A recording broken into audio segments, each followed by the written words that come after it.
माँ की चौदह नेपाल में हो मुझे तो है माँ की चौदह तो ही माँ की चौदह तो एक गाँव में बात करो भोसड़ी वाले तू कब बिहान हो गया तब तारीफ अगर जवाब आई दू कुत्ता भौंकता ना सर लखनऊ में जाए तो भैया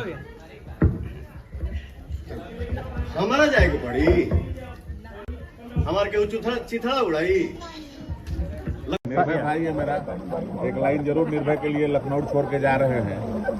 एक अरमान था तेरे संग जिंदगी बिताने का, सिकवा है तेरे खामोश रह जाने का, और दीवानगी इससे बढ़कर क्या होगी अभी भी इंतजार है।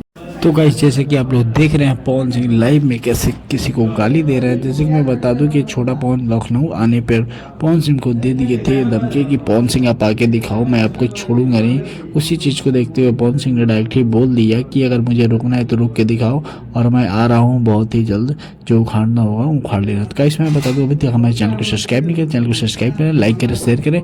फिर मिलते हैं अगले वीडियो में, तब तक के लिए धन्यवाद। Thank you for watching.